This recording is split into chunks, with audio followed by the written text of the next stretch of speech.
Chapter 8, Step 5, The Auction. Deconstructing a Day on the Courthouse Steps.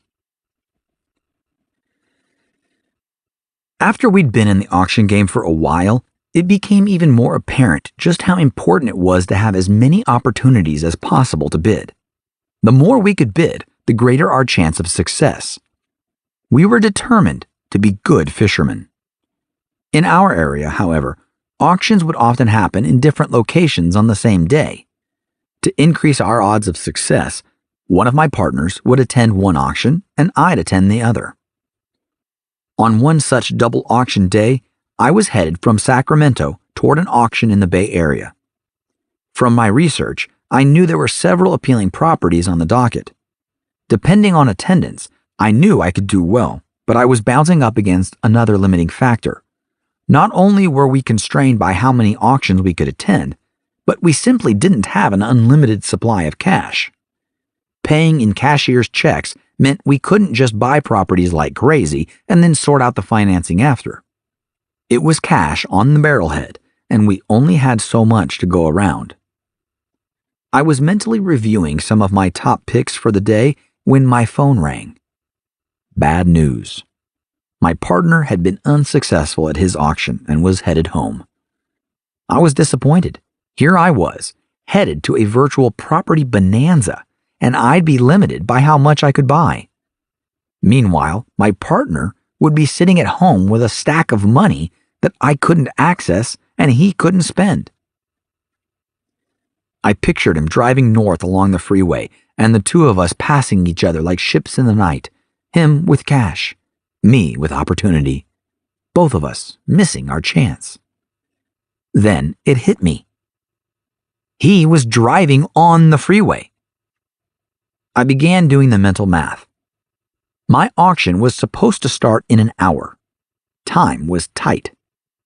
Could it work? I got back on the phone. Minutes later, I caught sight of his car up ahead. He'd turned around and was now in the right-hand lane, traveling as slowly as he could safely get away with, while I was in the passing lane, driving as fast as I could safely get away with. He pulled onto the shoulder. I stopped behind him and sprinted towards his car. His arm shot out the window and a white envelope flapped in the breeze. I grabbed it, turned on my heels like an NFL receiver, and began running back toward my car. Over the noise of traffic, I heard him yell, "Go!" 10 seconds later, I was back on the freeway, accelerating toward the Bay Area with 6 figures worth of extra checks on the seat beside me. The auction was scheduled to start at 1 p.m. I pulled into the location with minutes to spare, then began frantically driving in circles, trying to find a spot in the public lot. Finally, I spied something that, while not technically a legal parking space, was just big enough to fit my car. I squeezed in and slammed the car into park. I had 1 minute to spare. Jumping out, I sprinted across the lot and over to the courthouse with my envelopes and paperwork crumpled in my fist. As the municipal clock struck 1, I skidded onto the courthouse steps, doubled over and heaving for breath. As I recovered, I heard a voice call out a property address. I looked up to see a trustee in front of me holding a clipboard. I looked around. I was the only person there. Still gasping for air, I bid a penny over the starting bid and bought a great property using our combined cashier's checks. Moments later, I was filling out paperwork as 2 other bidders came around the corner.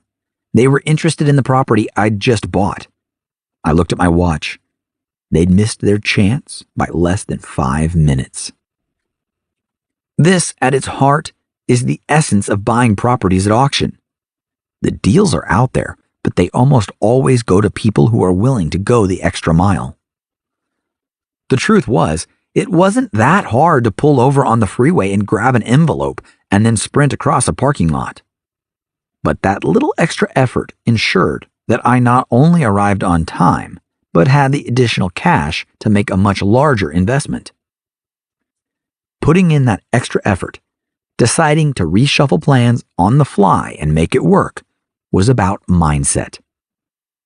It would have been easier to pull off the freeway and meet at a gas station or a coffee shop, but we would have missed our shot at an empty courthouse and an investment that turned out to be almost twice as profitable as it would have been if we'd had to compete with other bidders. The foreclosure auction mindset. Auction success, then, is fundamentally a mindset. The people who do well aren't just those who are good with spreadsheets or know how to swing a hammer or have extra cash. They're people who understand how to think about the job at hand in a way that other people can't or won't. Successful auction buyers see things differently. They know, for example, that problems mean opportunities. Every problem you solve, whether that's figuring out whether a property is occupied or jumping out on the freeway to grab cash from your partner, is something that you can be rewarded for. Challenges keep other people away. Those same problems you're willing to face are problems that other people won't. They don't have your resolve or your grit. Those are the people who don't go to auction, or the ones who show up 2 minutes late after you just bid a penny over. Risk means reward. Solving problems creates opportunities. The auction mindset is about falling in love with problems. That may sound crazy, but let it sink in. The problems, the risks, the unknowns. That's where the opportunity is. As with everything else in life, the spoils go to the winner. And when it comes to auctions, the winner is the person who falls in love with, and as a result, solves the most problems. Developing that mindset takes time and experience. That experience begins with attending your first auction, just as an observer if you like, and soaking up the surreal experience that awaits. The auction experience. We've seen auctions happen in some odd places: hotels, offices, or even at the home being sold. This is more often the case with judicial foreclosures, where, after due process, a judge has authorized the sale of a property. At least 90% of the time, though, foreclosed homes are sold at the courthouse. Two things are surprising to most people when they attend their first auction. The first is how casual it can be. Not casual in the sense of slow-paced. Things can happen very quickly. But in the sense of ad hoc. There are people simply standing around everywhere. It can be hard to tell the bidders from the criers. One trustee might be wearing a suit, another might be wearing shorts and a t-shirt. And because everything is happening outside in a public space, you can walk amid all of it.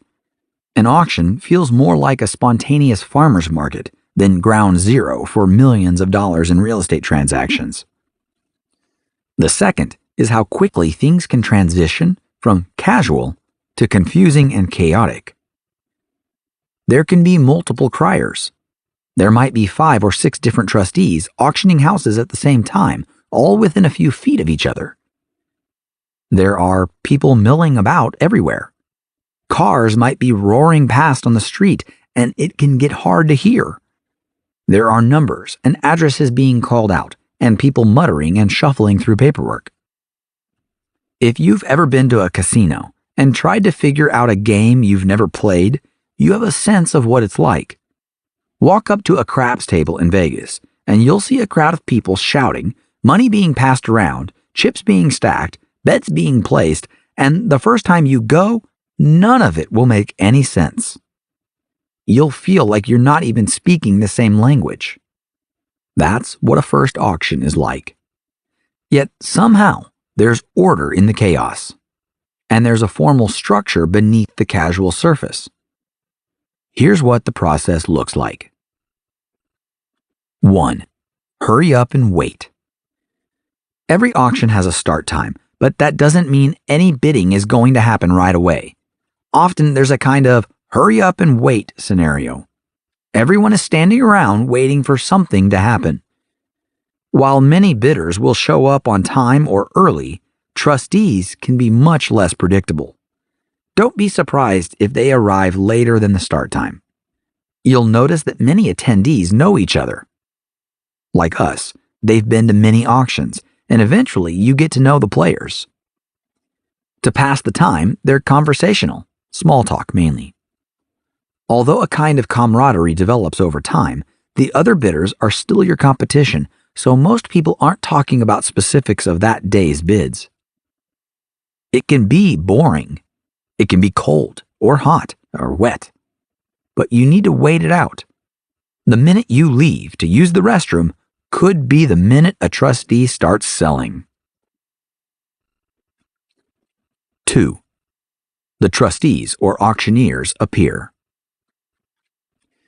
Out of this expectant atmosphere, a trustee, or several, will emerge and begin selling. Just like that. In an instant, people go from casually chatting to rushing up to the trustee. Most bidders have some kind of information with them. They may have a phone or tablet where they can check their bids and their records and update their files. Other people are holding laptops, ready to research on the fly. Some people are holding clipboards. Others don't seem to be holding anything, but if you look closely, you'll see they're wearing an earpiece and communicating with someone else in real time. Before the bidding begins, the trustee has some legal obligations. For each property, they'll announce they're taking the property to auction. They'll list the owner's name, the lender, usually a bank, and the date of the mortgage.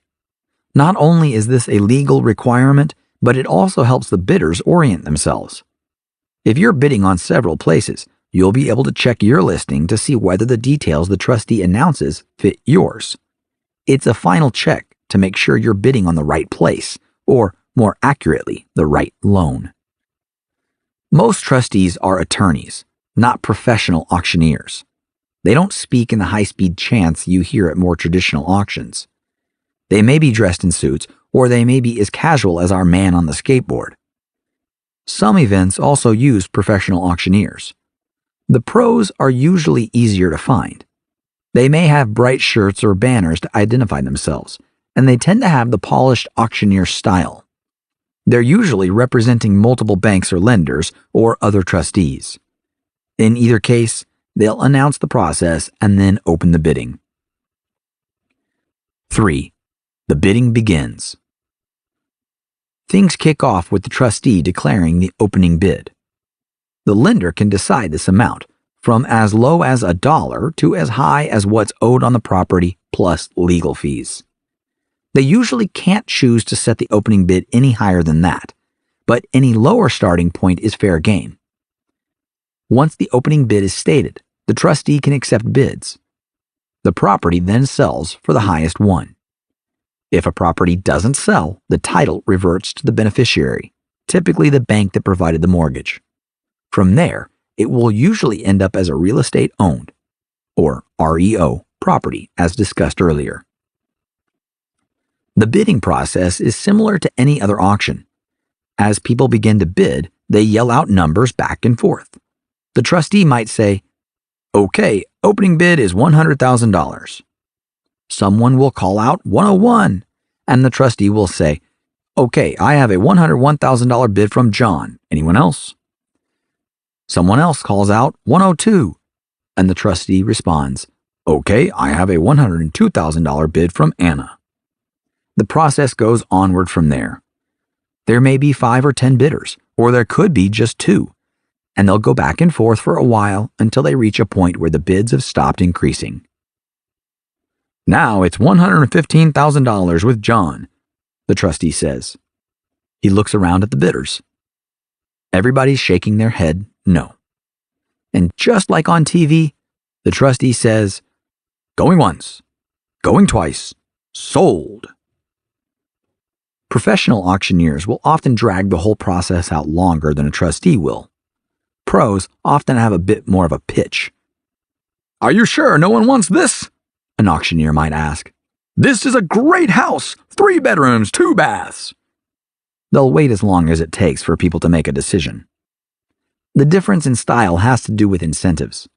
A professional auctioneer may be getting paid a percentage, while a trustee just needs to get the job done and move on to the next auction. The faster they can wrap things up, the sooner they get to go home. The exception is that sometimes a trustee may be waiting on confirmation to sell a property. They may announce, "I'm ready to sell 145 Main Street, but we'll be waiting on 216 Central Avenue." The reason is that someone, somewhere, is trying to put together a deal or delay to keep the foreclosure from going forward. At some point, that trustee will get a call confirming whether to go ahead with the property, delay it, or cancel it. 4. Paperwork and money. Once the bidding has ended and the trustee has declared the property sold, they'll ask the winning bidder to hand over their cashier's checks. At that point, they may pause the auction to confirm payment, or they may try to keep moving and get through their list. Either way, they'll have to stop at some point to verify that each successful bidder has the money, and then issue receipts. If you're the successful bidder, you'll need to stick around to get your receipt, verify the details on it, and take a photo of the paperwork. More on this and what follows in Chapter 10. If you're not the successful bidder, you may want to stick around anyway. It doesn't happen often, but sometimes bidders don't actually have the proper funds, or they may even change their mind before handing over the cash. In those cases, the property is re-auctioned with that bidder excluded. Solving the paradox of auction. All told, auctions are oddly bipolar events. They're both simple and complex, casual yet chaotic. To complicate things further, no two auctions are exactly alike. Luckily, however, auctions are free and open to the public. That means you can simply show up and watch. It's the best foreclosure education you can get. Make a point of attending an auction simply to observe. It costs nothing but time, and you'll learn more in an hour of watching an auction than you will in days of reading. Grab a coffee and enjoy the action. Preparing for auction. Over the years, we've developed an approach to auctions that works for us and that we now teach to others who bid on our behalf. 1. Take it seriously. Although many people go into the auction process thinking they're taking it seriously, in my experience, people often don't take the process seriously enough. Part of this is simply the marathon leading up to the auction. You've been building lists, analyzing properties, driving by addresses, and getting financially prepared. You may have met with realtors, attorneys, bankers, partners, and contractors. That's a lot, so you may be tempted to treat the auction as the easy home stretch. Don't let up just yet. Push the extra mile. Auction day is the culmination of all that hard work, and it's worthwhile to stay focused. Therefore, be early. Trustees are notoriously unreliable when it comes to start times. After a while, you can get complacent and start arriving late since things never really get started until 9:30. But that's exactly when the trustee will be right on time and sell the property you wanted while you're still looking for a parking spot. Just come a little early. Dress right. Auctions happen rain or shine, hot or cold, and they happen outside a great deal. Come prepared and you'll avoid getting frostbitten, sunburned, or drenched. Dress appropriately. Pack food and drink. It's not that much of a marathon, but if you think your thirst or blood sugar might cause you to lose focus or wander away in search of street food, you'd better pack a few snacks. Prepare for the long haul. Use the restroom before things start to happen.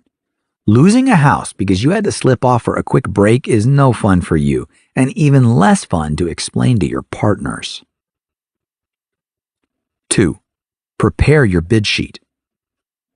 As you'll see in the next chapter, the strange world of auctions has a way of making people behave strangely too. It's easy to lose control of your rational mind and get caught up in the excitement of millions of dollars changing hands in a competitive atmosphere. For now, understand that one of your best tools for staying rational on auction day is to carefully plan your maximum bids in advance. By the end of step 4, you should have come up with a bid sheet for each property you plan to bid on. It should, at the very bottom, have one magic number, the most you should pay for the property in order to turn a profit. There are 2 ways to approach the bid sheets. You can bring one for each property. That's the easiest approach if you're bidding on a limited number of houses. Alternatively, you can create a 1-page list that has all the relevant information you'll need in the heat of the moment, including the all-important maximum bid. This sheet can save the day at auction, but only if you fill it out in advance. Do it the day before and make any necessary notes on it that you might need. As they say in the gambling world, know your limit and play within it. 3. Get your checks. Auctions are a cash business. With rare exceptions, if you successfully buy a house at auction, you'll need to pay for it right there. Some auctions will allow a couple of days for winners to come up with the cash, but more often than not, the trustee will ask to see your payment right on the spot. In fact, the trustee will often stop the auction to verify your funds, like someone checking your bingo card to make sure you really do have everything you say. Cash, however, doesn't mean an actual suitcase of bills. It generally means a cashier's check. Auction officials like them because they're drawn against the bank's funds, not yours. You purchase the cashier's check from the bank using the cash in your account. The bank takes your money, and then they issue a check. A certified check is similar, but the funds are actually drawn against the money in your account. You issue the check. The bank is simply verifying that the funds are there and signing the check or making it as official, certified, or accepted in some way. To buy at auction, then, you're going to need cashier's checks. But because you don't know how much the property is going to cost, you have to bring as much as you're willing and able to spend. Fortunately, you don't need exact change. The trustee will issue you a check later with the difference. That, however, can take time, and during that time, your money is tied up. Your objective, then, is to pay an amount as close as possible to the price of the house. To do that, you'll need multiple checks. Let's say you want to buy a house at auction and your maximum bid is $150,000. That's also all the money you have. You bring a cashier's check to auction for $150,000, but you get lucky. You're able to purchase the property for $120,000. The good news is that you'll get to buy the property. Just hand over your check and all is well. The bad news is that the check with your refund, the $30,000 of change you have due back from the transaction, is going to take weeks to arrive from the trustee. Those are weeks when you can't use that money. You can't go to other auctions with it or use it to renovate the property you just bought. It's simply tied up. It's not earning interest for you, and in fact, you may be paying interest on it if you borrowed the money. The solution to this dilemma is to bring multiple cashier's checks of different amounts so that you can get as close as possible to the selling price while minimizing your refund. At the same time, however, you also want to minimize the total number of checks because the bank charges you a fee for each one, and dealing with 50 cashier's checks is time-consuming. So, how do you decide how many checks to bring and in what amounts? Easy. Bring one check for the minimum amount you think you'll pay. If you're looking at a house with a $100,000 maximum bid, but you think you might get it for as low as $75,000, bring a check for the lower amount. Bring smaller denomination checks that allow you to build up to your maximum bid. In the previous example, you might bring a check for $75,000, 2 for $10,000, and 1 for $5,000. You'll have enough to go to your $100,000 limit, plus the flexibility to pay in increments without leaving too much extra for the trustee. Once you have your checks, inventory them all on a single sheet where you can see each check, its amount, and the check number. Take photos of the individual checks too. 4. Auction Day Checklist. You shouldn't need everything on this list. After all, going to an auction isn't a military expedition. But the following checklist might just be your key to success on auction day. Identification, cashier's checks, check inventory, pen, final bid list, snacks and water, hat, jacket, etc., umbrella, cell phone, clipboard, laptop or tablet optional, extra phone battery if possible, headphones, pre-made labels with vesting information, tax ID for buyer. To bid or not to bid? As with the rest of the steps in our process, you don't have to handle this yourself. We use bidders who go to auction on our behalf with strict instructions on what to buy and how much to bid. It's a fishing technique. We need to be at as many auctions as possible in order to maximize our chances. You can send someone to bid on your behalf too. Alternatively, you could use one of the companies that are starting to spring up that offer auction bidding as a service to investors. Naturally, they charge for the service, which reduces your profit, but it's another legitimate way to buy. When you're starting out, of course, you can just go yourself. You may only have the resources to buy one property, and that's fine. It's your choice to make. You bid what you want, for what you want. Just remember that auctions are fluid events. Trustees and other officials don't always show up on time. Things don't always go according to schedule.